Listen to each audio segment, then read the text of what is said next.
Muy bien, gracias, Ignacio. Y gracias también a la Fundación por haberme invitado a esto y también por haberme dado la oportunidad de practicar el alpinismo simplemente paseando por la ciudad. Y he de decir que algunas agujetas tendré esta noche.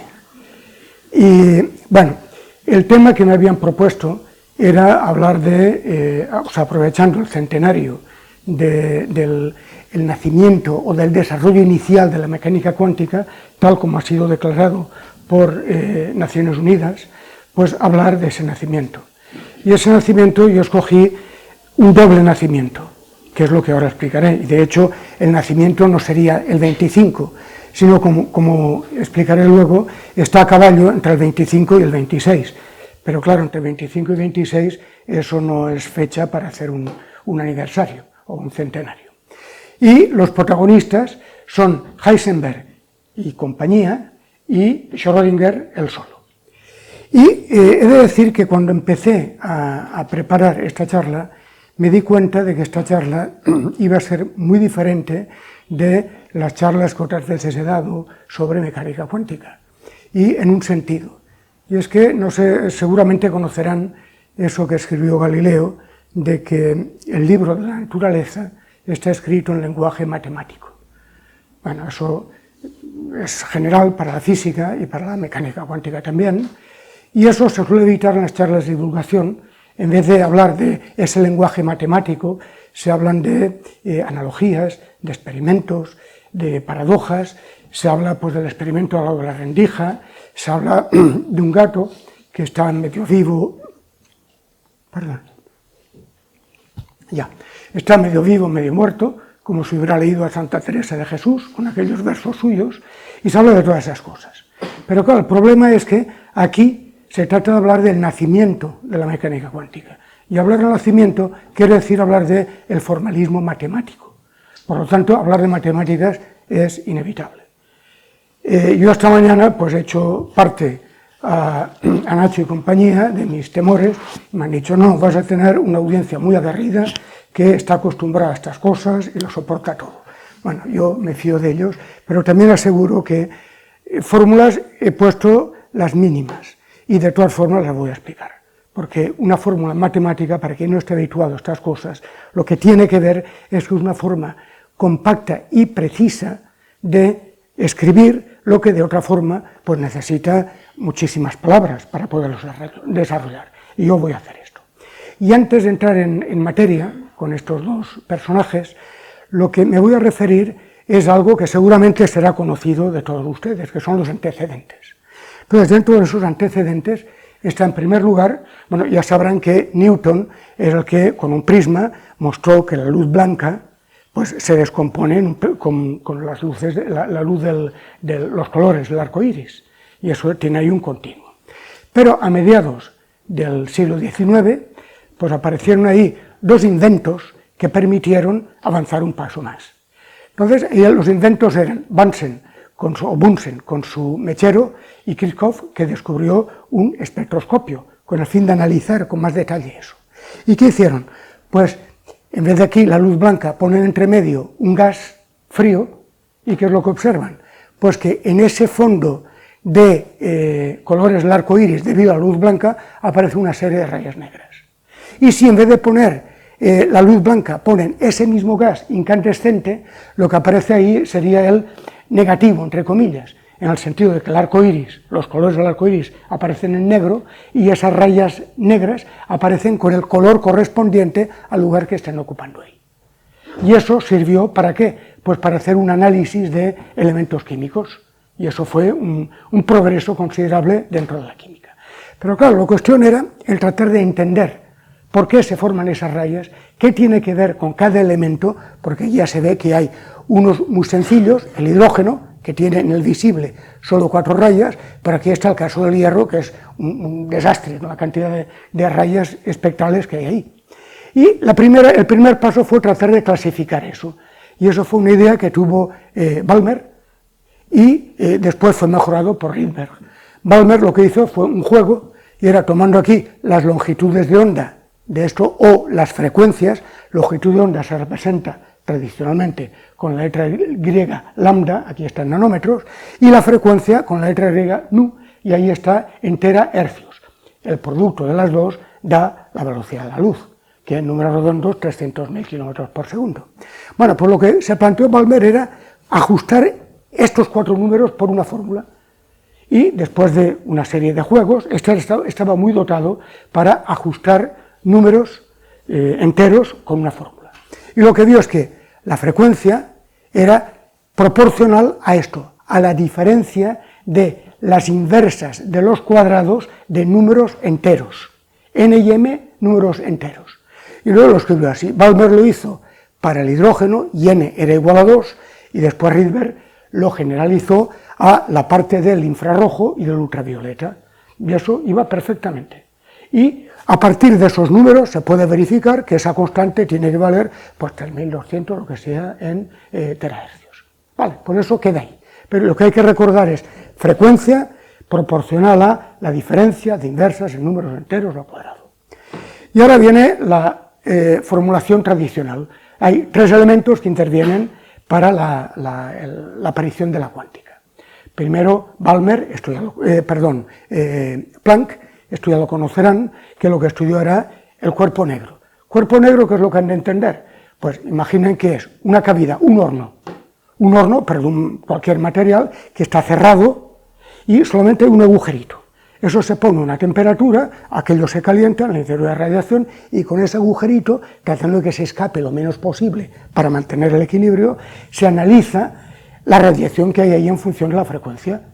Y eso se representa, pues, tal como está aquí. Ahí tenemos esto es una densidad de energía por unidad de longitud, una cosa complicada, pero es la energía. En función de, aquí está, de la longitud de onda. Aquí está pintado el arco iris para decir dónde está el visible. Y todo lo demás es lo que miran cuando llega al infrarrojo, es decir, longitudes de onda grandes, y al ultravioleta. Y el problema que había, y es el problema que hay en los tres episodios que cuento aquí, es que al tratar de explicar esto, la física de entonces, que a partir de ahora llamaré física clásica, en contraposición a la física cuántica, pues era incapaz de explicarlo.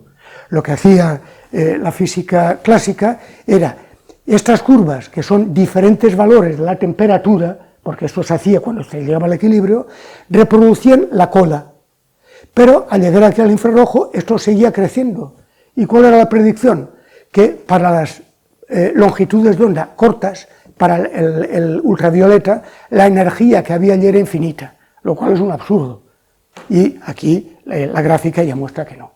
Entonces Planck se propuso explicar esto y tratar de ver cómo llegar.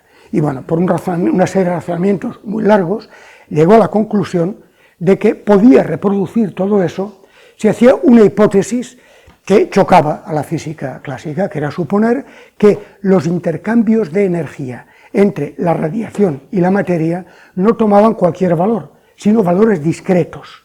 Tenía que ser un múltiplo entero, esto es el intercambio de energía. Cuando hay una delta es una variación, o a veces se pone una D. Y E, pues la energía, si es energía ponemos una E, naturalmente. Entonces es un número entero, y esto es la cantidad mínima que se puede intercambiar, que es proporcional a la frecuencia de la radiación, y H pues es una constante, y esa constante se ve que vale en las unidades del sistema internacional julios por segundo, vale esto, 10 elevado a menos 34, o sea, 0,33 ceros, y luego ponen 6, etc. O sea que eso a nuestra escala es 0. Pero para explicar esto no tiene que ser 0, sino tenía que ser así. El detalle técnico, para quien lo quiera recordar, es que en un determinado momento, al hacer el razonamiento con la física clásica, aparecía una integral. Y una integral es una suma sobre cantidades continuas. Y lo que hizo Planck es decir, no, voy a reemplazarlo por una suma sobre cantidades discretas. Y esas cantidades discretas son estas de aquí. Pero aquello funcionó, se reproducían estas curvas y todo el mundo tan contento. Se dice que esto fue un descubrimiento revolucionario, pero el que fue revolucionario se descubrió más tarde. Para Planck aquello era simplemente un truco que ya trataría de explicarlo más tarde. Y el primer paso para ver que era revolucionario se debió a este señor, Einstein, en su famoso año 1905, en el que hizo tantas cosas increíbles. Y ahí trató de explicar él lo que se llama el efecto fotoeléctrico, cuando se ilumina con luz una placa metálica. ¿Qué es lo que se observaba? Bueno, pues que si se ilumina con luz de una frecuencia alta, en el ultravioleta, lo que se observaba es que había una emisión instantánea de electrones, por muy débil que fuera la intensidad de la luz que llegaba ahí. Y había un valor umbral, además con otro punto importante, y es que la energía de los electrones variaba linealmente con la frecuencia de la luz. Y por debajo de una energía umbral, por muy intensa que fuera la luz que se ponía, no había emisión instantánea. Lo que pasaba es que el metal se calentaba, uno aumenta la intensidad, el metal se calienta y al cabo de mucho rato pues se emiten electrones, pero es una emisión térmica, no es la emisión instantánea. Entonces Einstein lo que vio es que para explicar esto pensó en recurrir a esa hipótesis de Planck, pero llevarla al extremo. Dijo, claro, si había un intercambio de energía con valores discretos a partir de un valor mínimo, es porque la luz, que después de una discusión que hubo en el siglo XVIII de si sería una onda o si sería un corpúsculo, y ya en 1800, con los experimentos de Young, mostró que había interferencias y quedó claro que era una onda, y que después con las leyes de Maxwell se veía que la luz son ondas electromagnéticas, estaba ya todo claro que eran ondas. Entonces Einstein dio un paso atrás, dijo, no, esto lo puedo explicar si supongo que la luz está constituida por corpúsculos. Él le llamó cuantos de luz. Y cada uno de esos corpúsculos, que actualmente llamamos fotones, tienen esa energía mínima, que es el valor de aquí, h nu. Claro, Einstein se daba cuenta de que aquello estaba en contradicción con lo que se sabía, y él introdujo aquí lo que después se dio a llamar la dualidad onda-corpúsculo.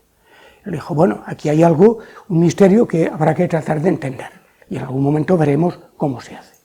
Y el tercer episodio se debe a Bohr. Una vez se había descubierto que los átomos tienen un núcleo y que el núcleo contiene prácticamente toda la masa y tiene una carga eléctrica positiva y alrededor del cual hay electrones de carga negativa. Entonces ahí inmediatamente se pensó cómo la interacción electrostática, la fuerza, va como 1 partido por r cuadrado, igual que la interacción gravitatoria. Decía, bueno, pues esto es un modelo planetario.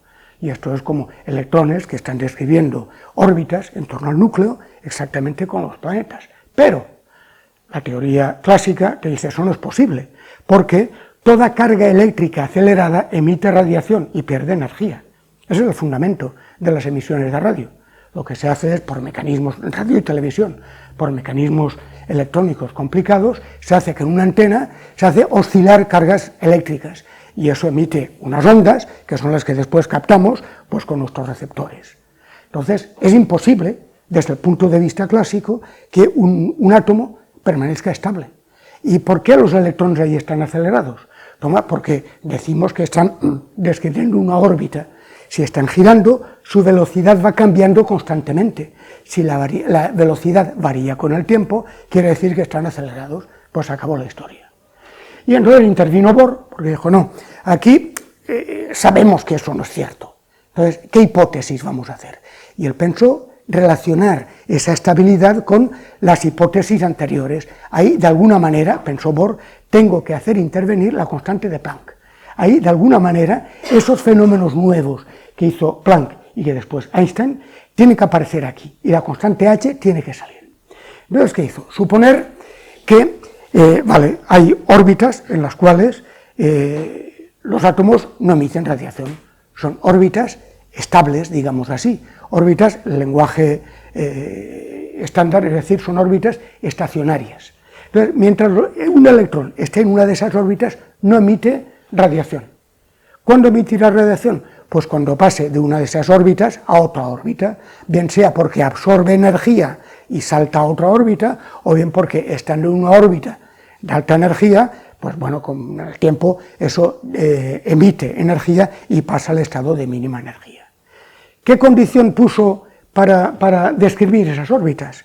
Pues lo que puso es que una cantidad, que era el momento angular es una magnitud que tiene que ver, siempre que haya rotaciones en física, aparece el momento angular, y se representa por la letra L, mayúscula o minúscula, o sea que eso siempre está presente. Entonces decía, eso tiene que estar relacionado con la constante de Planck. Y además hay otra razón, y es que las dimensiones del momento angular son las mismas que las dimensiones de la constante de Planck, es decir, que se miden en las mismas unidades, energía por tiempo, lo tenía todo hecho. Entonces lo que escribió era que ese momento angular era un múltiplo entero, y aquí he puesto h barra. H barra es porque a esto es la notación que se utiliza para escribir constante de Planck dividido por 2pi. ¿Y por qué se pone en 2pi? Porque hay rotaciones, y siempre que hay un giro aparece un 2pi. Piensen en la longitud de la circunferencia, que es 2πr. Ese 2pi quiere decir una vuelta completa, que es como los matemáticos representan lo que en lenguaje normal decimos 360 grados. Para ellos es 2pi, y eso se va a repetir. Y se va a repetir también que matemáticos y físicos en general somos bastante vagos, entre comillas, y para no estar escribiendo constantemente h dividido por 2pi, h dividido por 2pi, pues a uno se le ocurrió poner h con una barra, y esa barra quiere decir que lo divido por 2pi, y ya está. Entonces, la hipótesis de Bohr fue órbitas circulares, hay emisión, esas órbitas circulares son estados estacionarios, órbitas estacionarias, que las caracterizo por esta propiedad, y digo que la emisión de radiación o de luz es cuando hay un cambio. Bueno, pues con esta hipótesis escribió las ecuaciones clásicas, que estos son cálculos que no sé si se sigue haciendo, pero en mi época se solía hacer en bachiller, o sea que es un cálculo relativamente sencillo, para calcular cuál es la energía de esas órbitas. Y lo que encontró era esta expresión, E, la energía, como eso depende de un número entero, lo pone aquí, n, eso quiere decir que depende de ese número entero. Y encontró esta expresión, aquí, una constante por 1 partido por n cuadrado. Pues ahí podría decir, bingo, ya lo he encontrado. Eso es lo que había hecho antes la fórmula empírica de Balmer y de Rydberg. Porque la frecuencia de la luz emitida es la diferencia, y aquí dividido por h, porque h por nu es energía. Bueno, pues ya tiene esa expresión que es proporcional a la diferencia de inversos en números enteros al cuadrado, y otra cosa más, la constante que Rydberg había encontrado, o Balmer, empíricamente, pues la explicó y dijo, ¿esa constante qué es? Pues la puedo conocer poniendo la masa del electrón, la carga eléctrica del electrón elevado a la potencia 4, dividido por 2 y dividido por h barra al cuadrado. Hace esos cálculos y encuentra precisamente el valor empírico que había encontrado antes. De aquí, Bohr lo que hizo es abrir el campo a tratar de entender la estructura de los átomos, porque ya daba una pista, qué es lo que habría que hacer para tratar de entenderlo. Claro, aquello, pues hubo una serie de gente que vino después, como Sommerfeld, que dijo, bueno, lo que hizo Bohr suponía órbitas circulares, pero yo sé que los planetas son órbitas elípticas, voy a poner órbitas elípticas, y entonces una órbita circular, pues no hay más que un grado de libertad, que es el ángulo de la rotación, pero si pongo órbitas elípticas, ahí tengo dos ángulos, pues 2 grados de libertad, ahí me aparecerá otro número entero. Y ponía también, perdón, que he hecho hacia atrás sin querer, ahí también tenía en cuenta la relatividad, etc. Y de ahí salieron lo que se llama, en lenguaje a partir de un cierto momento, la vieja teoría cuántica, que consistía en establecer reglas de cuantificación y números cuánticos. ¿Como cuáles? Pues como lo que hizo Bohr, momento angular, que aquí tengo la expresión exacta, se pone la flechita, quiere decir que son vectores, y eso es un producto, la X, un producto complicado, vectorial, pero no pasa nada, es una cosa que se conoce. Pues ponía, eso es múltiplo de H. Luego, otro paso más, se dijo, no, es que también lo que puedo poner es el producto del momento P, que es, también se llama cantidad de movimiento, o momento lineal, yo lo llamo momento simplemente, para acabar antes, que es el producto de la masa por la velocidad. Eso por la posición, pues es n por h barra. Pero otra cosa más que se hizo, más general, claro, es que para cada grado de libertad que haya, hay que poner ahí el momento, lo que se llama la coordenada generalizada correspondiente, eso es una integral, el circulito aquí quiere decir que es una integral que se hace sobre la circunferencia, sobre la órbita correspondiente, y eso ha de ser un número cuántico multiplicado por h barra. Y entonces a partir de ahí empezaba a multiplicarse esas posibilidades. Todo el mundo, bueno, aquí exagero, me van a permitir que exagere un poco, pero que los que trabajan en esto se preocupaban de ver qué es lo que tendría que poner para que fuera un múltiplo entero de h barra y inventarse modelos para tratar de describirlo. No solamente los átomos o los sistemas que estaban viendo, sino también a los espectros cuando se les hacían, se jugaba con esos espectros. En un átomo se ponía pues, el efecto de un campo eléctrico, ver cómo variaban esas líneas, o un campo magnético y salían más cosas, las líneas se desdoblaban y aparecían ahí muchas cosas. Y aquello se complicaba porque no había una idea clara de qué es lo que había que poner, o sea, que fuera definitiva, qué es lo que había que decir que esto es un múltiplo de h barra. Y llegó un momento en el que aparecían también, para explicar ciertas líneas con campos magnéticos, que dijeron, es que aquí yo lo puedo explicar si en vez de poner un número entero, pongo un número semientero. Un número semientero es un número entero más un medio. Eso se le llama en física semientero. En realidad tendría que ser un número impar dividido por 2, pero eso es el nombre que se ha quedado, semientero. Y se ponía eso. Entonces, ¿por qué? ¿Cuándo he de poner un número entero y cuándo un número semientero? Pues no lo sé, pero ahí no había ninguna idea. Entonces había una confusión y ahí apareció este hombre, Max Born, a no confundir con Niels Bohr, hay una diferencia de letra, que decía, bueno, aquí él inventó el término antes de encontrar ese formalismo. Dijo, aquí es necesaria una mecánica cuántica, y le dio el nombre. ¿Qué quiere decir con una mecánica cuántica? Que hay que encontrar una teoría, un punto de partida a partir del cual se puedan explicar todas esas cosas. Había también una discusión en aquella época, pero no fue muy general. Había quien decía, aquí hace falta algo que no tenga nada que ver con la mecánica clásica, algo completamente nuevo. Y otros que decían, no, porque con la mecánica clásica hemos avanzado mucho. Lo que tenemos que hacer es algo que tenga que ver con la mecánica clásica, pero de alguna forma hay que hacer aparecer ahí la constante de Planck, que es lo que nos dirá que es cuántico. Y estando en todo este lío, pues es cuando aparece nuestro primer protagonista, Heisenberg.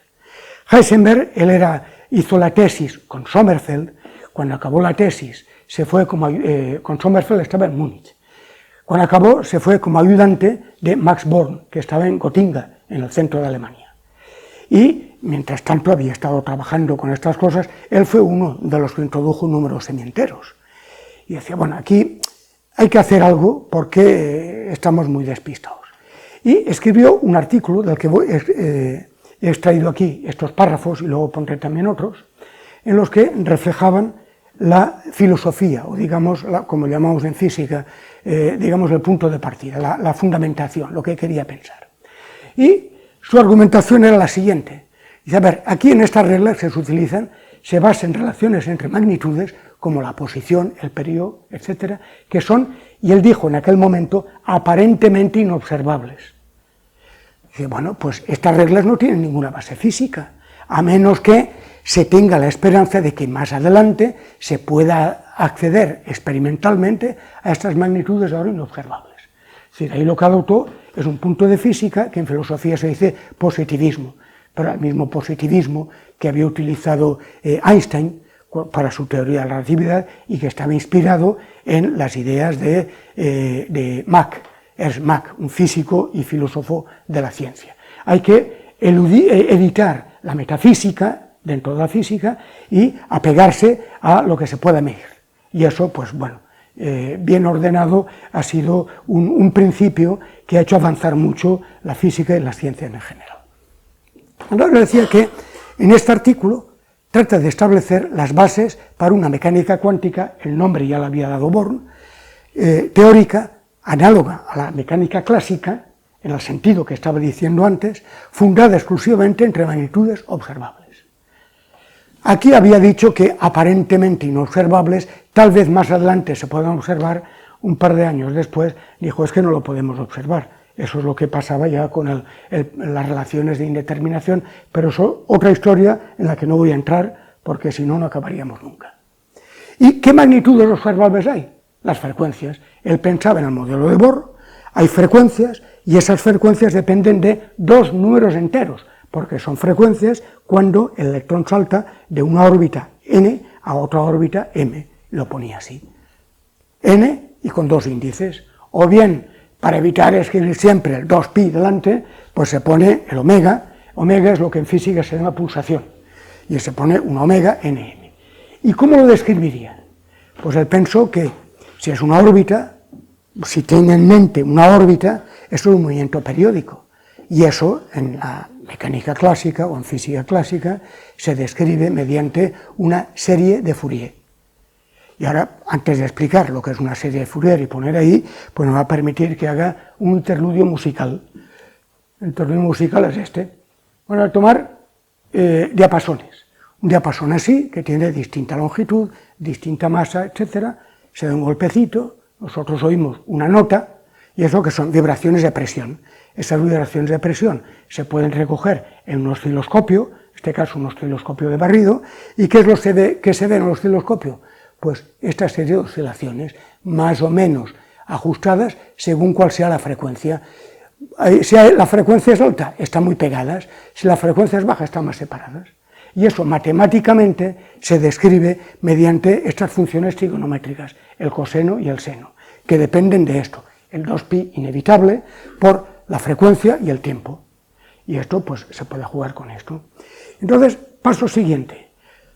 Por muy mal oído que tengan ustedes, seguro que son capaces de distinguir entre una flauta y un violín cuando dan la misma nota. Otra cosa es que digan, distinguir entre un violín y una viola, eso ya es para nota. Pero entre una flauta y un violín no hay ningún problema.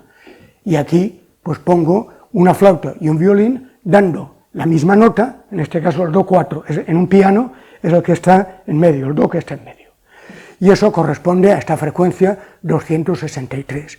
Y ahí he representado, perdón, me he adelantado, aquí. Ahí he representado lo que se ve con una flauta y he superpuesto una onda simple de esa frecuencia en rojo. Y lo mismo con el violín. ¿Y qué es lo que vemos? Sí, aquí hay algo que se parece mucho a esa onda simple, pero parece que hay algo que añadido. Y ese algo añadido también se repite con la misma frecuencia. Y aquí hay otra cosa añadida con la misma frecuencia. Luego, uno puede pensar que, además de esa onda simple, parece que haya añadido algo más.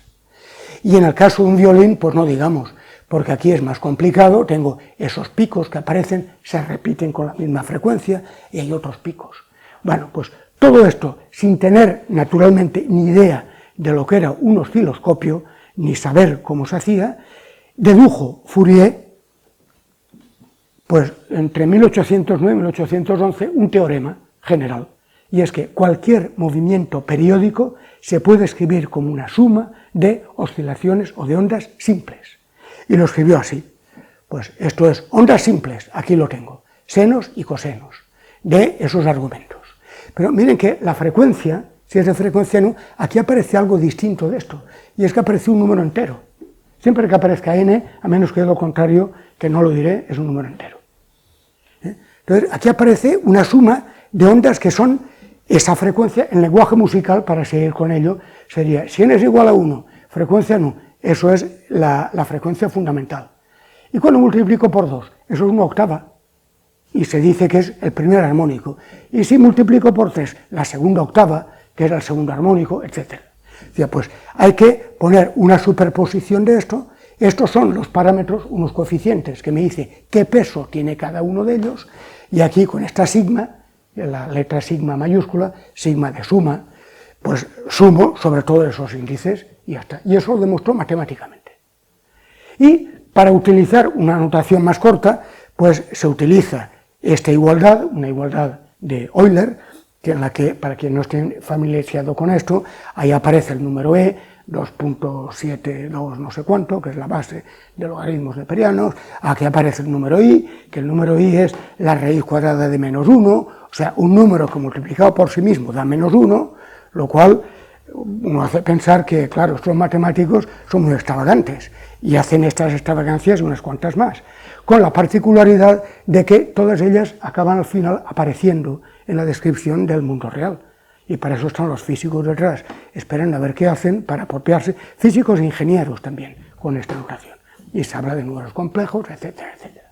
Entonces, esto mismo, aquí, ondas simples, bueno, pues se puede hacer con estas exponenciales.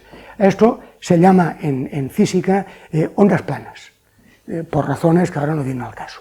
Y se pone una suma así, o bien para evitar ese maldito 2pi, pues se pone la pulsación y ya lo tenemos. Entonces, eso es lo que pensaba Heisenberg para hacer la descripción de lo que él tenía en mente. Describirlo en términos de magnitudes observables, que son estas cosas de aquí. Lo que pasa es que esas cosas, en vez de depender de un índice, como está aquí este n, va a depender de dos índices. Bueno, pues no hay ningún problema, lo pone así.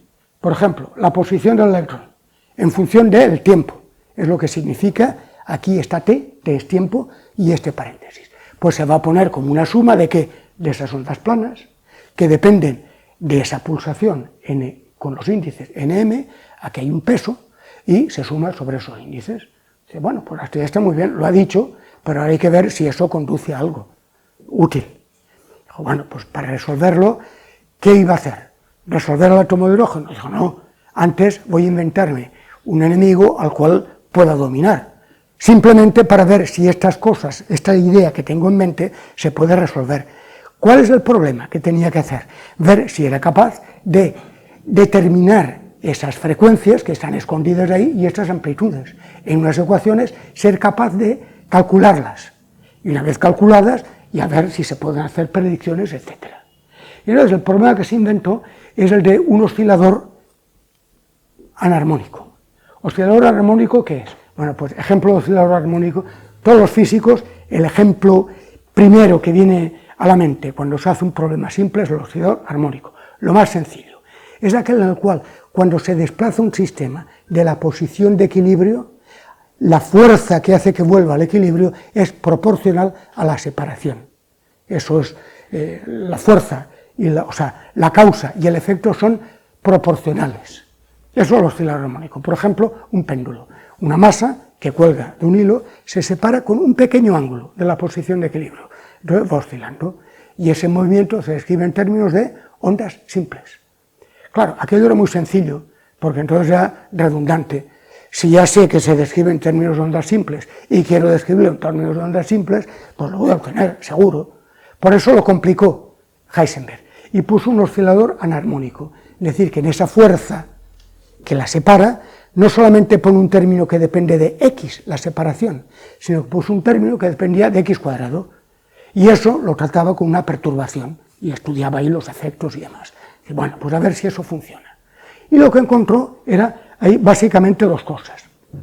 Una, que todos esos coeficientes y amplitudes los podía determinar como una relación de recurrencia. Es decir, que todos esos coeficientes se determinan en términos de unos pocos, 2, 3, iniciales, que se fijaban por las condiciones iniciales, de qué condiciones tenía ese sistema que estaba resolviendo. Y eso era ya un buen punto. Segundo punto, la energía se conservaba. Claro, eso tenía que ser evidente, pero hizo ahí un matiz, y es un detalle técnico, que diré para quien lo entienda, que dentro de cada orden de perturbaciones, de cada orden se conservaba la energía. Es decir, no se conservaba resolviendo todo el problema, sino tratándolo poquito a poco. Ahí se conservaba. Luego, en un momento, lo que hizo es poner pues, esas condiciones de cuantificación. Todo aquello de si el producto de P por X y demás era un múltiplo entero de H barra, porque de alguna forma tenía que poner H barra. Entonces, aquello funcionaba. Pero se encontró con una sorpresa, y es que se encontró que al operar así, el orden de los factores sí que altera el producto. En particular, pues vio que el producto de X, así, hacía lo mismo para el momento, aquí con otros coeficientes, evidentemente. Pues X por P no es lo mismo que P por X. Y aquello en el artículo lo indicó y dijo, bueno, no sé esto de qué va. Pero he resuelto, o sea, he visto cómo esto puede llegar a algo. Y el final de su artículo, es decir, acababa así. Puede considerarse como un principio satisfactorio este método para determinar datos de la teoría cuántica utilizando relaciones entre cantidades observables, o no es más que una aproximación demasiado burda. Solo se puede decidir mediante una investigación matemática más profunda del método que se ha empleado aquí de manera muy superficial. Y ahí acabó. Eso es todo lo que hizo. El artículo, que para muchos es el artículo fundacional de la mecánica cuántica, ¿qué hizo? Pues nada, no hizo nada, más que decir, pongo relaciones entre magnitudes observables y con eso veo que sí, se pueden determinar esas cantidades. ¿Hablo del átomo de hidrógeno? No, que es demasiado complicado, todavía no tenía muy claro qué es lo que estaba haciendo, todo eso ya vendría después. Y aquí hubo algo, esto ya he dicho antes que el artículo lo escribió en julio, pero bueno, tenía que irse de viaje, porque tenía que irse a dar un seminario en Leiden, en Holanda, después de ahí a Cambridge, en Inglaterra, otro seminario. Luego, claro, era julio, tenía las vacaciones, se tomaba 3 semanas de vacaciones, y después estaba invitado por Bohr para ir a Copenhague, 2 meses. Total, que iba a estar más de 3 meses ausente de Gotinga. Y fue a ver a Born, a su jefe, digámoslo así, y Bohr además se marchaba también a un congreso.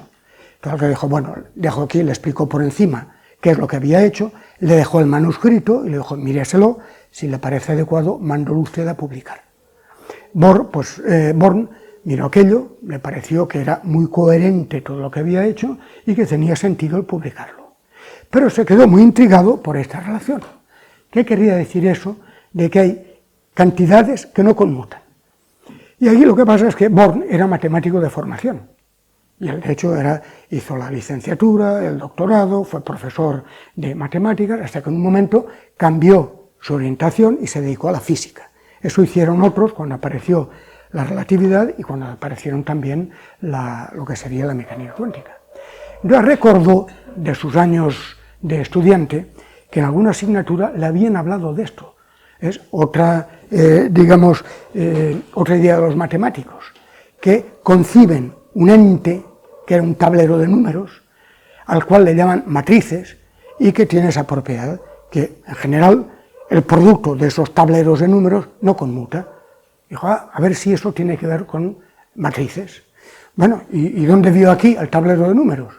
Pues escribiendo las cosas así. Todos esos números dice, voy a poner aquí. Primero, que n valga 1 y m valga de 1 hasta lo que haga falta. Pues se escribe la primera línea. ¿Por qué aquí he puesto x1, 1? Claro, porque esto, si es de una órbita a otra órbita, la energía es la misma, esa frecuencia es 0 y e elevado a 0 es 1. Pues solamente aparece esto. Luego pone que n sea igual a 2, pone lo demás, que n sea igual a 3, etc.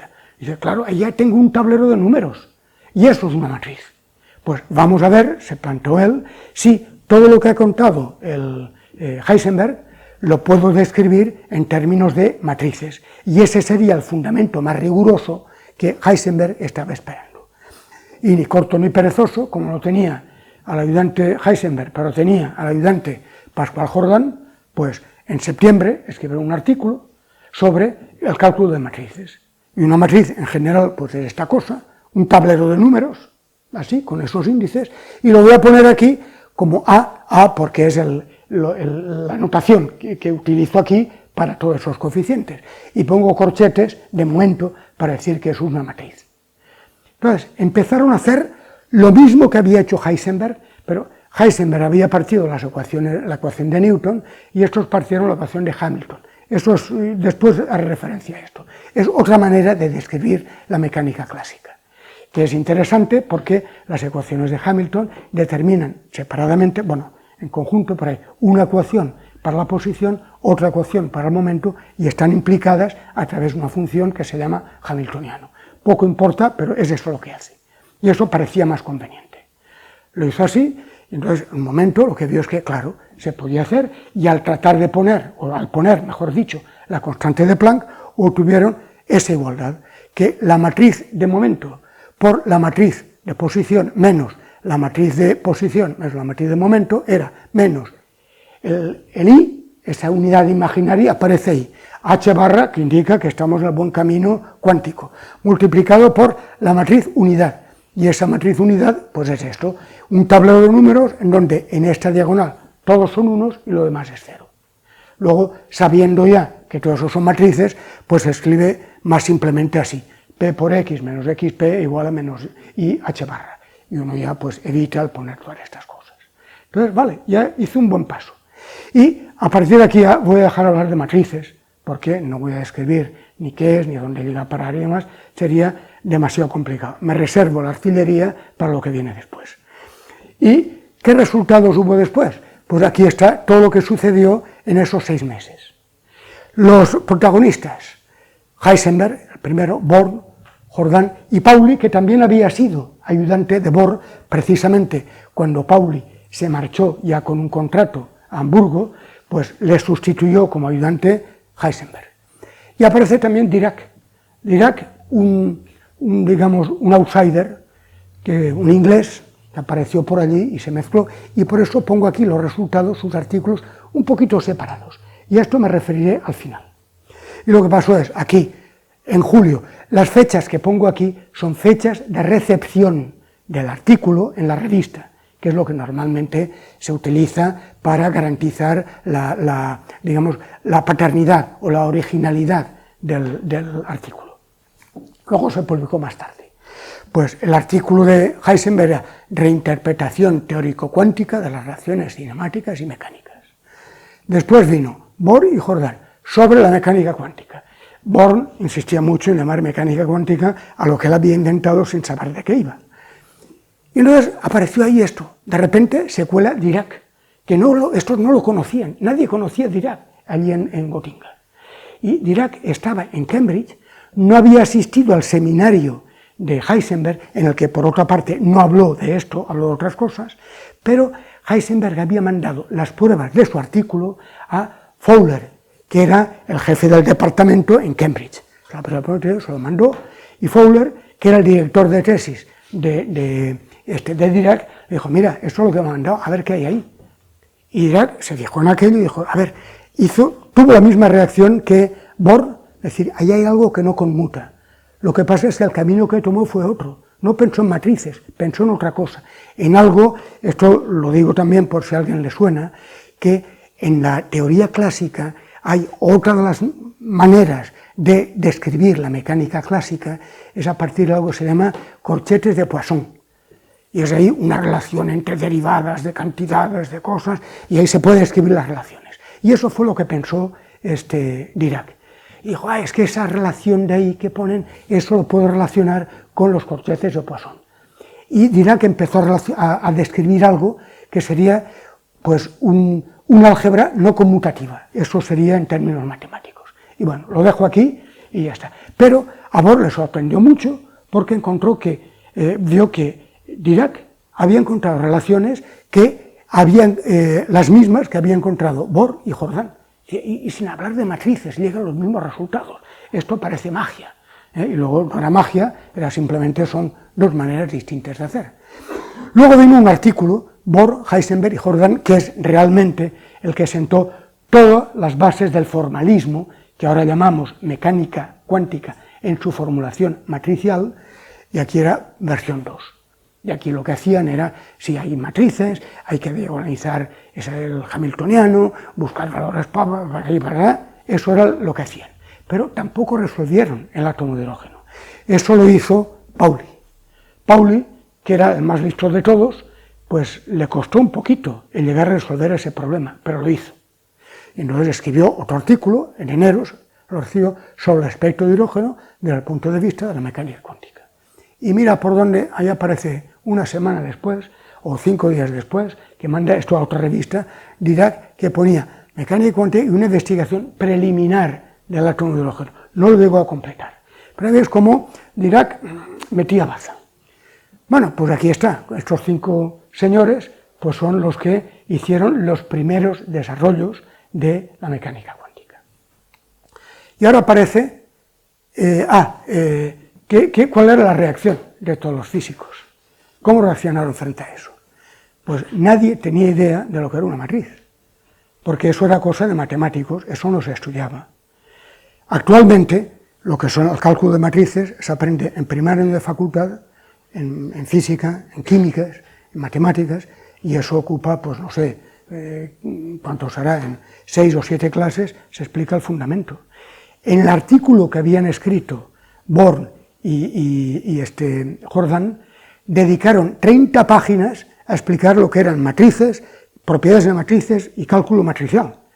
Y claro, los físicos que leían aquello tenían que estudiarse aquello para tratar de entenderlo, y les costaba. Y todo eso está reflejado por Einstein, que escribió una carta a su amigo Besso, que era con discípulo suyo, después estaba en una industria y demás, pero intercambiaban cartas muy a menudo. Decía, el resultado teórico reciente más interesante es la teoría de los estados cuánticos de Heisenberg, Bohr y Jordan. Una verdadera tabla mágica de multiplicar. Mágica aquí es un adjetivo con carga, es decir, que dejaba claro que no sabía muy bien esto de qué iba. Decía, donde matrices infinitas reemplazan a las coordenadas cartesianas. Es ingeniosa en extremo y gracias a su enorme complejidad, de nuevo, confesión de que él no sabía entonces qué era eso de las matrices y lo veía muy difícil, pues está lo suficientemente protegida contra refutaciones. Es decir, que era muy difícil el decir que aquello tenía algún fallo. Bueno, eso ya cambió. Como decía antes, eso es algo que en un par de semanas pues aprende en el primer año de los estudios en la facultad, en un curso de álgebra. Pero ahora paso al siguiente protagonista, Schrödinger. Estamos ahora en un artículo que él escribió, mandó a publicar en enero del 26, es decir, va todo seguido. De hecho, la vida está empezando a pensar en esto en octubre, noviembre del 25, porque lo que le preocupaba era esos números cuánticos que aparecían en las reglas de cuantificación. ¿Por qué había que aparecer ahí unos números cuánticos? Porque sí. ¿De dónde salían? Decía, no, aquí estos números cuánticos tienen que salir de una manera más natural. Y lo encontró, y por eso precisamente en su artículo empezaba así. En esta comunicación quiero mostrar ante todo, con el ejemplo más sencillo posible, de un átomo de hidrógeno, sin relatividad ni perturbaciones. Fíjense que no pasa por un cálculo, un sistema sencillo como el oscilador anarmónico que había hecho Heisenberg, sino que va directamente al grano.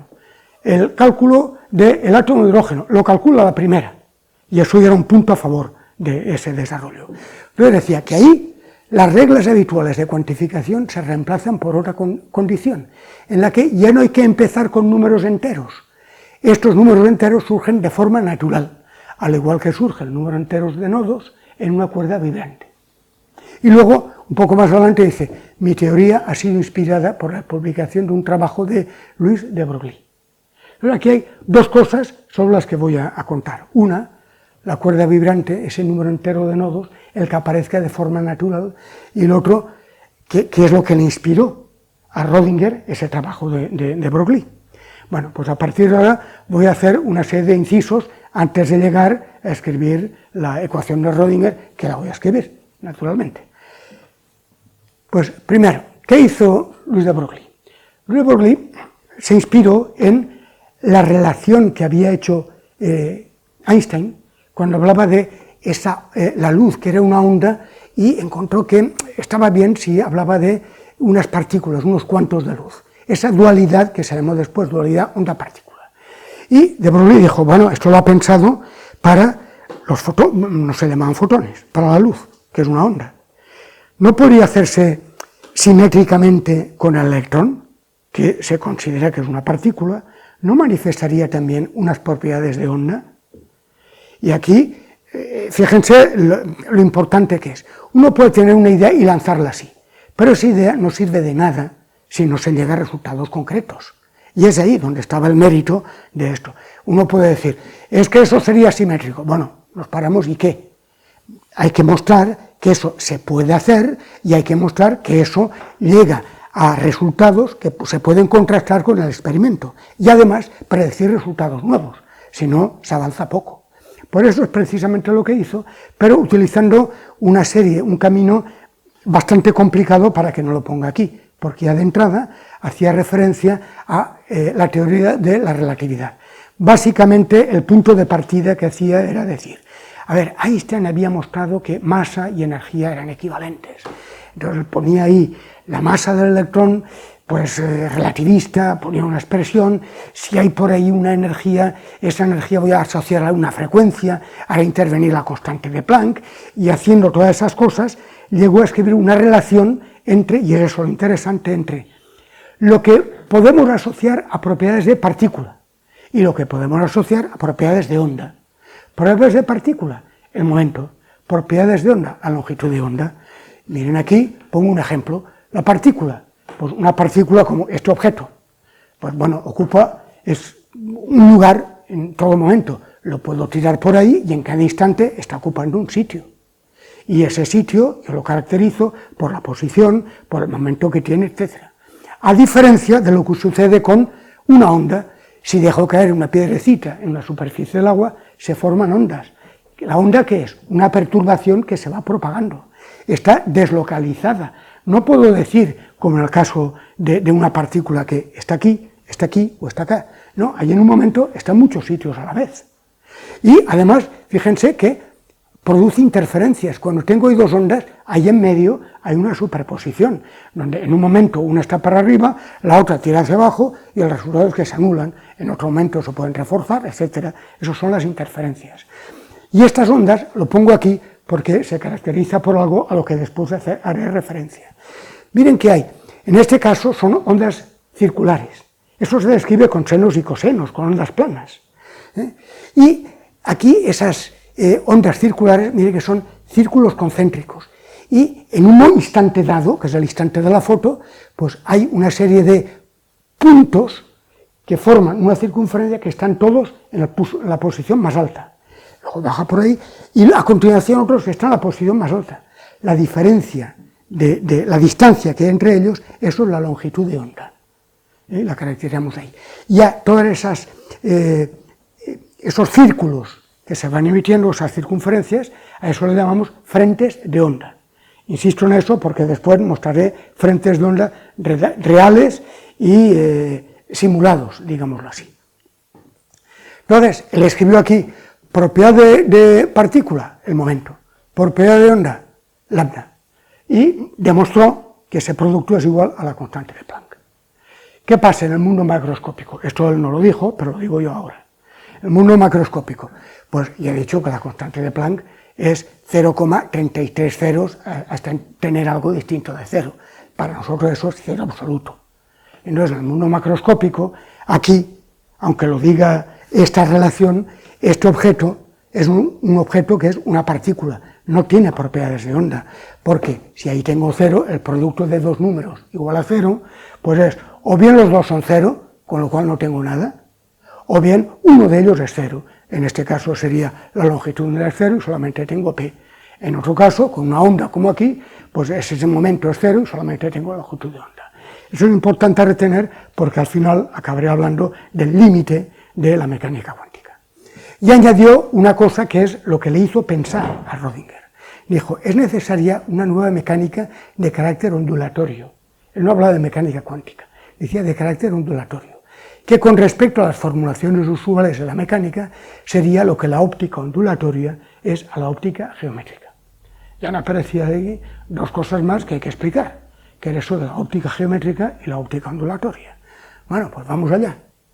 Óptica geométrica es lo primero que se conocía de la luz.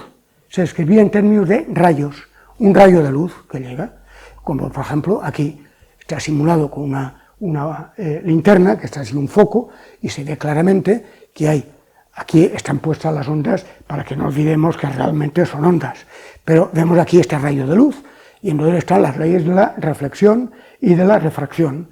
La onda incidente con respecto a la normal aquí es igual a la onda reflejada, luego se le transmite y demás. Y todo esto era ya conocido, o mejor dicho, era descrito por Alhazen. En los siglos, estuvo a caballo en los siglos 9 y 11. Después, esto en lo que se refiere a la ley de la reflexión. Para la ley de la refracción, pues Snell y Descartes lo hicieron prácticamente al mismo tiempo. Y de ahí viene aquello de que la luz se propaga en línea recta. Y el principio de Fermat, que dice, no, el camino que recorre la luz para ir de un punto a otro es siempre tal que el tiempo empleado es el mínimo posible. Empleaba un principio de mínimo para describir aquello. Pero sabemos que es una onda. ¿Por qué?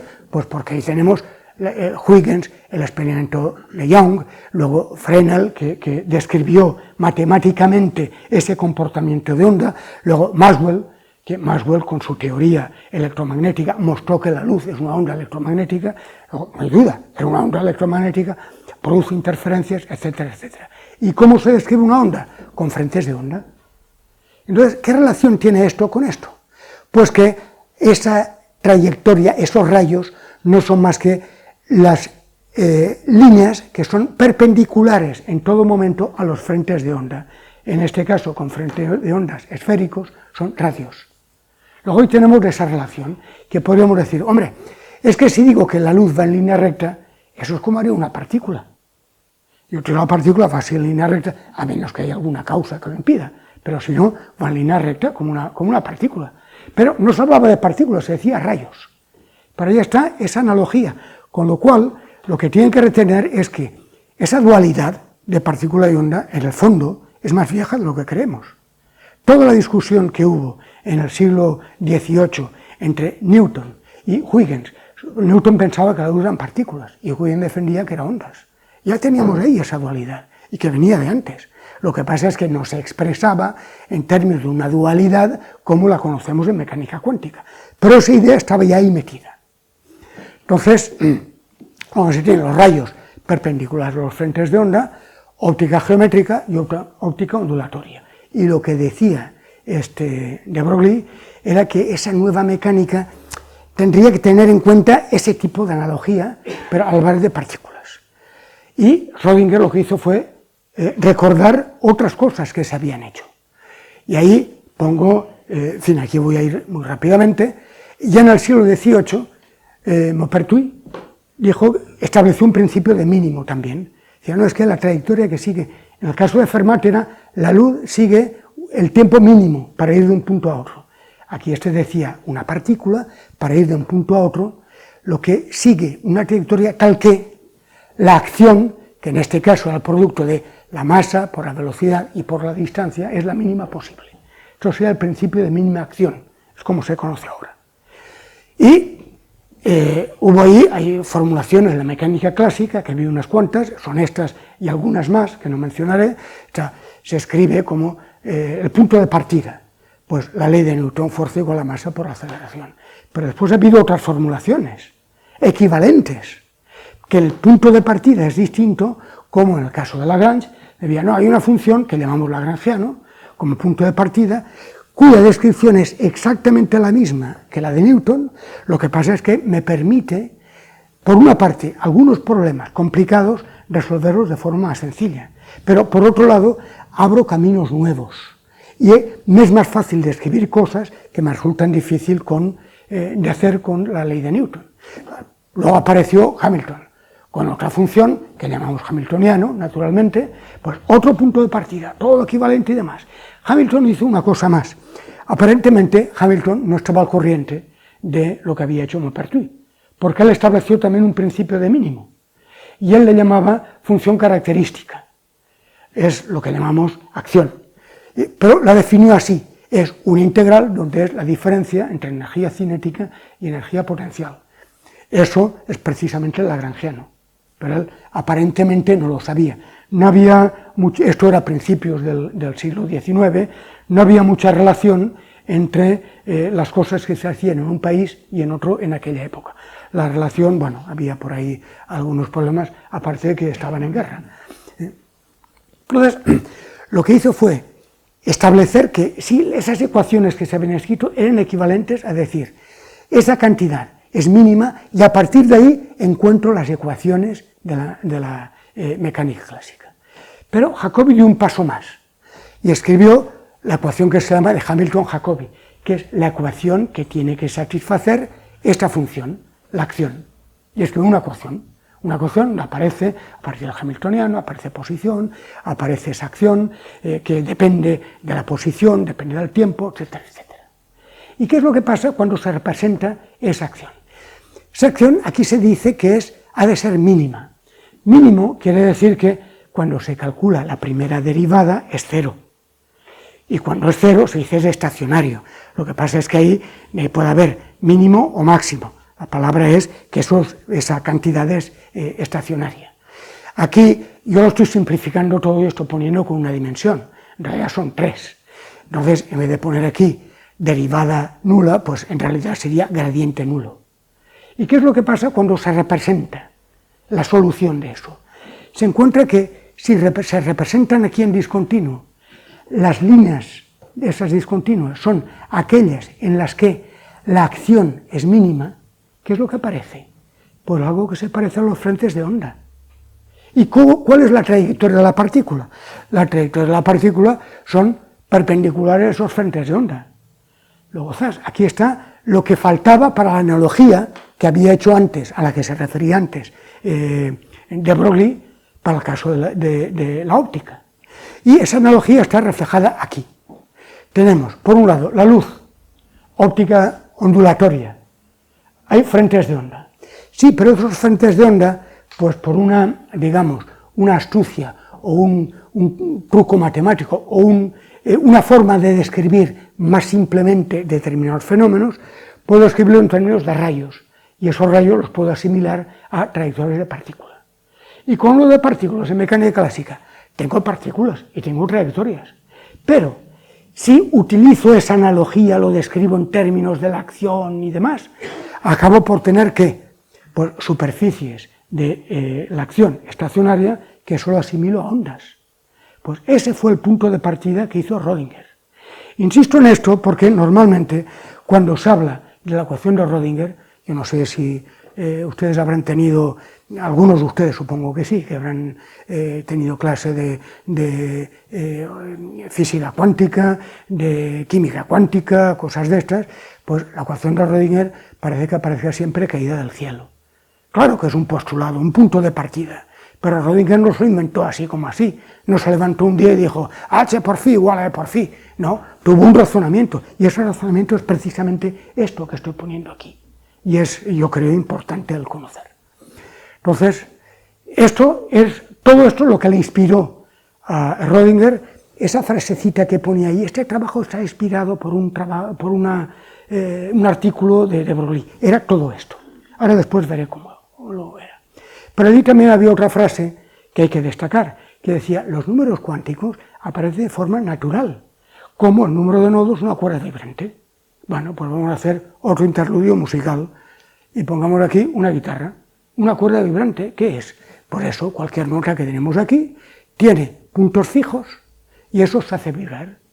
Y aquí, esa cuerda vibrante responde a una ecuación de ondas clásicas, que es pues una ecuación en derivadas parciales, porque ahí se ve cómo varía la posición de un punto en función del tiempo, o cómo se propaga esa onda en un tiempo dado, cómo se propaga en función del espacio. Y son ecuaciones diferenciales. Y esas ecuaciones diferenciales se resuelven siempre con unas condiciones iniciales. Uno tiene una ecuación, puede obtener muchas soluciones, infinitas en algunos casos. Pero uno sabe que en el problema específico que tiene que resolver impone condiciones. Aquí, ¿cuáles son las condiciones? Que ese punto y ese punto están fijos. Claro, entonces la onda vibra por aquí, pero no puede acabar esto estando arriba. Es imposible, porque ahí está fijo, luego ahí no puede vibrar. La vibración se acaba ahí. Entonces, al resolver esas ecuaciones, salen una serie de soluciones de forma natural. Una solución es que vibre así, solamente aquí en el centro, o sea, se va vibrando en todos los puntos y aquí vibre hasta la elongación máxima y los otros por elongaciones distintas. Pero también hay otra onda posible, y es que el punto que está justo en medio, eso nunca vibre, permanezca siempre fijo. Eso se llama un punto nodal o un nodo. Y las vibraciones se producen por aquí, o que haya 2 puntos, o que haya 3 puntos, etc. Eso es lo que, volviendo al lenguaje musical, se dice frecuencia fundamental o modo fundamental, primer armónico, segundo armónico, etc. ¿Y por qué se caracterizan? Pues por una serie de números enteros, de nodos, 0, 1, 2, 3. Y esto se puede ver, aquí se está reflejando el teorema de la serie de Fourier. Y esto además se puede fotografiar. Yo, en fin, aquí por las caras, supongo que algunos de ustedes habrán estado en una época, en otra vida, en alguna discoteca, en la que en un momento estaba de moda el que se ponía una luz estroboscópica, que mandaba un flash a unos ciertos intervalos, y se veía la gente que iba moviéndose así, cuando uno se movía continuamente. Bueno, pues eso es un estroboscopio. Si se ilumina con un estroboscopio una cuerda que se hace vibrar y se ajusta a la frecuencia correspondiente a la frecuencia fundamental, se verá la cuerda así solamente en un punto, como si estuviera quieta. Y luego, si se dobla la frecuencia, se verá que hay un punto que no vibra y es simplemente porque se está fijando precisamente ese punto. Está haciendo con esa frecuencia, está haciendo lo mismo. Pues ahí está. Si uno, al hacer la foto en aquella discoteca, hiciera siempre así, y con esa frecuencia, pues se vería quieto. Pues eso es lo que pasa aquí. Está haciendo precisamente eso. Y ahí se refleja, como digo, el teorema de Fourier. Pues esa era la forma natural a la que se refería Rödinger. Y ahora sí llegamos a la ecuación de Rödinger en todo su esplendor, solo para los estados estacionarios del átomo de hidrógeno. Recuerdo esto, partió de la ecuación de Hamilton-Jacobi para la acción, S. Lo que pasa es que antes de llegar ahí hizo un cambio de función. En vez de S, lo cambió a otra función que la representó con la letra griega psi, que es lo que llamamos función de onda, y que era, pues S es una constante multiplicado por el logaritmo neperiano de psi. ¿Y por qué hacía eso? Bueno, pues hay varias razones, pero para mí es que la acción, si va a describir un sistema con otras partículas y demás, la acción total es la suma de acciones, mientras que al describirlo en términos de logaritmo de psi, pues el resultado total en vez de suma es un producto. Y a él le convenía tener un producto porque al final la ecuación a la que va a obtener es una ecuación que es homogénea, es decir, que aparece psi igual en un lado que en otro. Si hubiera puesto S, eso habría sido un poquito más complicado, y técnicamente eso es un punto que simplifica bastante las cosas. La cosa es que, en el fondo, estaba haciendo eso, la acción. Lo que pasa es que hizo un cambio y le puso psi, y esta era su ecuación. Aquí era el hamiltoniano, esa función, que en este caso es la suma de energía cinética y energía potencial, por psi es igual a energía por psi. ¿Y qué es ese hamiltoniano? Bueno, energía potencial, la pongo aquí, la energía potencial entre cargas, la carga, la interacción que hay entre el electrón de carga E con el núcleo del átomo de hidrógeno que tiene carga E, pues es proporcional al producto de cargas y el potencial inversamente proporcional a la distancia. Y si alguien se pregunta, ¿y dónde está el 4pi epsilon 0? Pues para que no moleste, he utilizado las unidades CGS, donde epsilon 0 vale 1 partido por 4pi, porque eso no aporta absolutamente nada a este razonamiento. Ahí está. Y ahora, ¿qué aparece aquí? Esto correspondería a la energía cinética. ¿Pero qué es la energía cinética? Si tengo una partícula es 1/2 de mv2. Vale, pongamos el momento. 1/2 de p cuadrado dividido por m. Y ahí está p. Pero no aparece p, ahí está apareciendo una derivada. ¿Por qué? Pues no es porque Rödinger postulara que ahora p tiene que ser así. No, es que le venía dado. Porque hacía referencia antes que en la ecuación de Hamilton-Jacobi aparece en un momento la derivada de la acción con respecto a la posición. Pues todo eso lo iba arrastrando. Y lo iba arrastrando con una constante. Y esa constante al final llega un momento y le dice, ahora voy a identificar, una vez ya resuelto el problema, con lo que sé del átomo de hidrógeno. Y entonces con esa constante identifico que ahí tenía que aparecer H barra. Y por tanto así aparece. Por lo tanto, por si acaso a alguien se lo habían contado de esta forma, esa relación de P igual a menos I H barra derivada parcial respecto de X, eso no salía venido del cielo. Eso era un postulado que hacía también él, pero que le venía inspirado por todo lo que venía de antes. Bueno, pues entonces hizo esto, y aquí ¿qué hay? Pues una ecuación diferencial que tiene que resolver con las condiciones correspondientes. ¿Qué condiciones? Pues va a hacer órbitas cerradas. Pues órbitas cerradas quiere decir energía negativa, con el origen de energías correspondientes.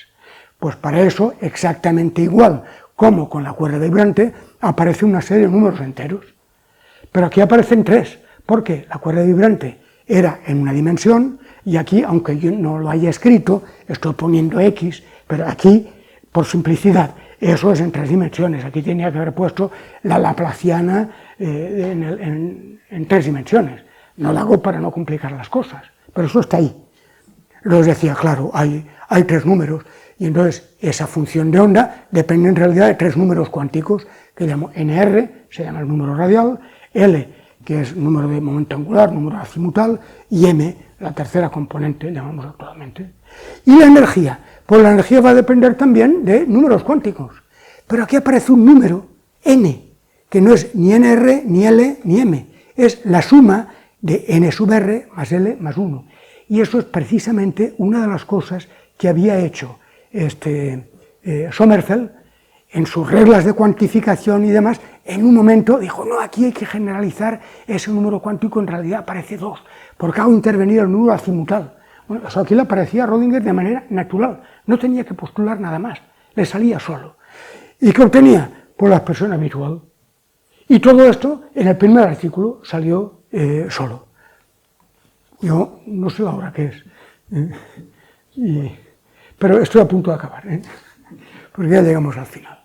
Entonces, ¿qué reacción tuvieron los físicos? Claro, aquí vieron que les está hablando un lenguaje que conocía ecuaciones diferenciales. Y aquí pongo como ejemplo una carta que le escribió Planck a Rödinger. Dice, lo leí como un niño impaciente que escucha la solución al acertijo que le ha estado atormentando durante mucho tiempo. Dijo, por fin he entendido eso y he visto la solución. Einstein fue más allá. Dijo, la idea de su trabajo ha salido un verdadero genio. Estoy convencido de que ha hecho usted un avance decisivo con su formulación de la condición cuántica, al igual de que estoy convencido de que el método de Heisenberg-Pascual es engañoso. Aquí Einstein se equivocó, como ahora después diré. Y Pauli es el que sudó tinta para resolver la ecuación, el átomo de hidrógeno, el más sencillo, con matrices. Entonces le escribió a la Jordan, creo que este artículo ha de contarse entre las publicaciones recientes más importantes. Por favor, léelo con atención y con fervor. Solo le faltó decir, léelo de rodillas, para esto. Y a partir de ese momento, Pauli dejó de trabajar en general con la descripción matricial y se pasó a la descripción ondulatoria. Rödinger fue más allá. Hizo otra cosa, escribió la ecuación de Rödinger dependiente del tiempo, y pongo aquí este párrafo para que vean las cosas que he hecho referencia antes a este tipo de personas. Es para que vean cómo todo estaba relacionado. Decía, el principio de Hamilton, lo de la mínima acción, aunque él no lo dijera, debe ser considerado como un principio de Fermat, claro que es equivalente, mínima acción, principio de Fermat, para una propagación de ondas en el espacio de configuraciones, el espacio de las Q. Esas son las posiciones. Lo que pasa es que se puede generalizar y demás, pero no importa ahora. Y su ecuación en derivadas parciales no expresa otra cosa que el principio de Huygens, que es para las ondas, para esta misma propagación. Y escribió la ecuación general de Rödinger así. Y h barra psi punto, el psi punto es, ya digo que siempre hay tendencia a simplificar la notación. Eso es para no tener que escribir derivada parcial de psi respecto de t. Uno pone un puntito y ya está. Y si hay dos derivadas, pone 2 puntitos, o 3, o las que hagan falta. Y esa ecuación, pues miren, aquí está, la escribieron en su tumba. Esto es su tumba, Rödinger está enterrado junto con su mujer en el Tirol austríaco, en Albach. Y por lo visto, yo creo que los austríacos son aficionados a poner estas fórmulas, porque en la de, ¿cómo se llama?, Boltzmann, también está escrito la de la entropía, S igual a K por el logaritmo de W. K, la constante de Boltzmann, V, pues el número de estados microscópicos de estados. Bueno, pues tuvo este honor. Y ya pongo aquí los otros artículos que escribió Rödinger. Tenemos aquí el primer artículo, que lo mandó el 27 de enero del 26, cuando todavía se estaba acabando la otra descripción, y los llamó cuantificación de valores propios 1, cuantificación de valores propios 2, y aquí en marzo escribió sobre las relaciones que existen entre la mecánica cuántica de Heisenberg, Born, Jordan y la mía. ¿Y qué hizo en ese artículo? Demostrar que las dos formulaciones son idénticas, matemáticamente son las mismas. Y entonces escribió allí que el utilizar la formulación matricial, o lo que ahora llamamos formulación ondulatoria, él decía, eso no depende más que del gusto de cada uno que lo vaya a utilizar. Por lo tanto, Einstein estaba equivocado. Lo que habían hecho los otros estaba correcto. Lo que pasa es que Einstein estaba todavía bajo el shock de no entender que eran esas matrices. Luego ya cambiaría de opinión, pero ya vio que eso era así. Y luego continuó cuantificación de valores propios 3, cuantificación de valores propios 4. Y aquí está, con estos 4 artículos, esto es todo lo que normalmente se da en un primer curso de mecánica cuántica. En la licenciatura de física, bueno, ahora no sé cómo está, porque se ha perdido la pista, pero antes había una asignatura que se llamaba física cuántica. Pues todo eso de ahí es lo que se da. Lo que pasa, se añaden más cosas, pero todo el formalismo es este mismo, con otra notación, más actualizada, etc., pero la física es la misma.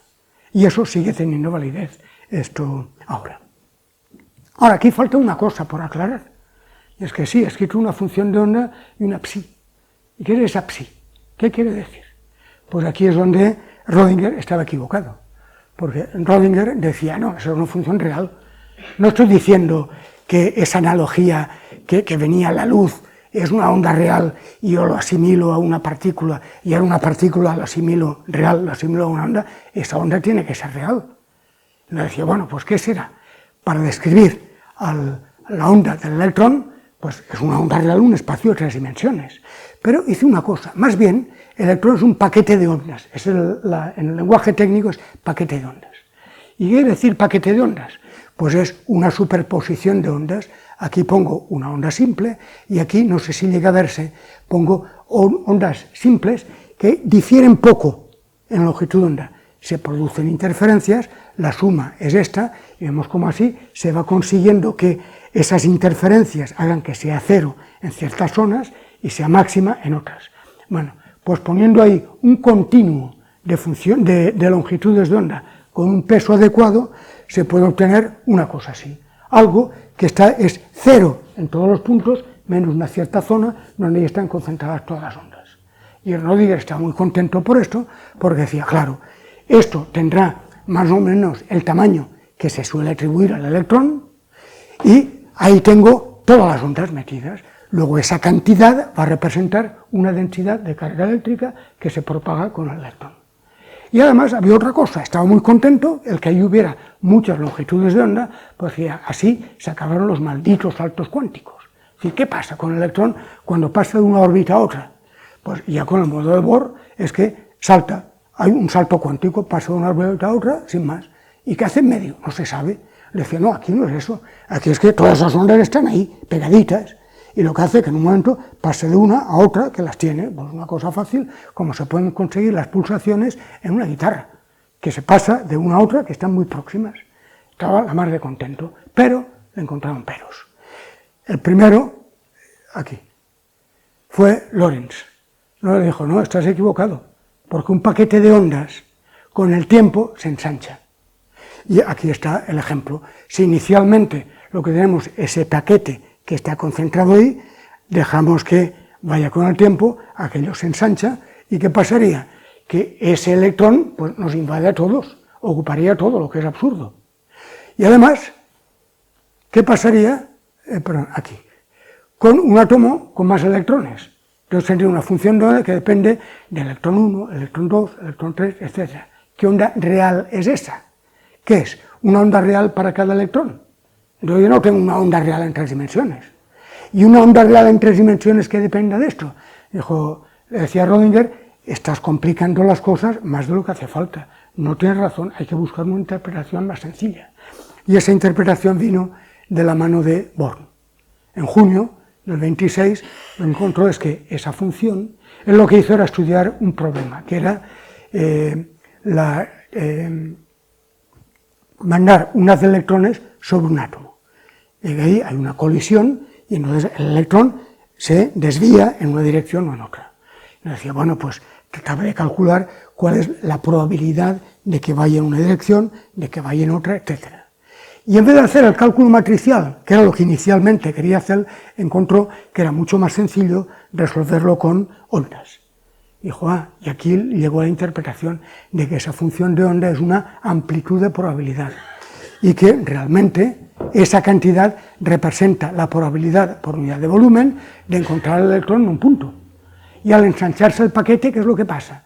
Pues que aumenta la probabilidad de encontrar el electrón en cualquier punto. Y si ocupa todo el espacio, claro, porque lo puedo encontrar en cualquier punto. Y en cada punto hay una probabilidad. Y aquí es donde intervino la aparición de probabilidades. Probabilidades ya han aparecido antes en mecánica clásica, pero está relacionado con mecánica estadística, con muchas partículas. Pero que hay probabilidad cuando hay una sola partícula. Este es el hecho crucial que aparece. Y esto, pues bueno, a la hora de interpretaciones de la mecánica cuántica, esto lleva muy lejos y con muchos problemas. Y entonces, esa función de onda de aquí, y después el módulo al cuadrado, es la probabilidad de encontrar pues, al electrón 1 en la posición 1, al electrón 2 en la posición 2, etc. Y esa fue la interpretación. Bueno, aquí se acaba la historia de los dos nacimientos, de una mecánica y otra, y para acabar lo que quiero es simplemente recordar, lo he puesto aquí, lo puedo dejar así, recordar a lo que hizo Dirac. Ya para resumir, lo que hay es, dentro de la mecánica cuántica hay una formulación, que es lo que llamamos formulación matricial, debida a Heisenberg, Bohr, Jordan y Pauli, fundamentalmente, que es con matrices. ¿Y eso qué es? Bueno, poco importa. Hay que utilizar matrices en posiciones, en el hamiltoniano, son unos tableros de números. ¿Cómo hay que resolver? Pues el lenguaje técnico es diagonalizar matrices, buscar valores propios, vectores propios, etcétera, etcétera. La cosa no es fácil de aplicar en muchos problemas, sí es más fácil de aplicar en otros. Cuando hay un spin y grados de libertad finitos, ahí es más fácil utilizarlo, pero en general no se utiliza. Luego está la versión ondulatoria de Rödinger, que se parte de una ecuación diferencial. Esa es la que más se utiliza. Y en esos cursos que decía, primer curso de mecánica cuántica, se hace alusión también a la versión matricial, pero sin mencionarlo, porque en un momento, cuando se hablan de probabilidad de transición, ya se está utilizando esos elementos de matriz, pero se calculan con las funciones de onda. Eso, perfecto. Las dos son equivalentes y, como decía Rödinger, se puede utilizar la que más te guste, pero en la práctica se utiliza la más sencilla. Pero ahí se acaba la historia. Tenemos dos formulaciones equivalentes. ¿Y qué pasa con el pobre Dirac que estaba por ahí? Pues que formuló hubo un tercer nacimiento. Y él elaboró una tercera formulación de la mecánica cuántica, que es una formulación más general, una formulación abstracta, algebraica, en la cual lo que se hace es considerar los observables en términos de unos operadores en un espacio matemático que se llama espacio de Hilbert. Y las variables que vamos a observar son vectores en ese espacio. Y eso es una formulación general que tiene la particularidad de que engloba a las otras dos. Y esa es la que se enseña en un curso avanzado de mecánica cuántica. Cuando se dice postulados de la mecánica cuántica, se empieza por ahí. Los observables son operadores en el espacio de Hilbert y las posiciones y demás son vectores en el espacio de Hilbert. Se hace ahí, y eso es equivalente a todas las demás. Claro, ahí tardó en hacerlo. Dirac lo elaboró en un libro que editó en 1930, y es un libro, Fundamentos de Mecánica Cuántica. Es algo que todavía hoy tiene validez, aunque hay partes que ya quedaron obsoletas, pero digamos la primera mitad se puede leer, sabiendo eso uno ya sabe mecánica cuántica. Hasta ese punto es así. Y perdió un poco el tiempo porque mientras tanto describió una ecuación ondulatoria para un electrón desde el punto de vista relativista. Lo que pasa es que eso solamente vale para el electrón, para más de un electrón ya no vale. Y por eso volvió después a esta descripción de aquí, y la descripción relativista, ¿cuál es? La teoría cuántica de campos. Pues ya tenemos tres formulaciones, pero uno se ha acabado ahí. En el año 1941 apareció una cuarta, Feynman. Feynman hizo lo que se llama una formulación con integrales de camino, que sería como decir, a ver, para describir qué trayectoria sigue un electrón para ir de este punto a este otro. Imagínate todas las trayectorias que se te ocurran, que vaya en línea recta, que haya así, que haga esa. La única condición es que no vaya marcha atrás en el tiempo, que no viera la causalidad. Tiene todas, súmalas todas las vas a considerar. Y escritas de cierta forma, ya se selecciona a través de la mínima acción, etcétera, la trayectoria correspondiente. Esa es una formulación equivalente a todas las demás. No se explica en un curso avanzado porque la utilidad que tiene es o bien para teoría de campos, teoría cuántica de campos, que es para lo que lo hizo Feynman, o bien para otro tipo de problemas, como por ejemplo la transición superfluida en el helio. En el helio a bajas temperaturas, pues ahí se puede escribir así, para hacer simulaciones cuánticas en líquidos cuánticos, ahí se describen esas. Y todavía algunas más que ya creo que con esto es suficiente. Bueno, espero que no haya resultado demasiado duro y como digo, he perdido la noción del tiempo, porque como hace tiempo que no doy clases, ya no me controlo. Gracias.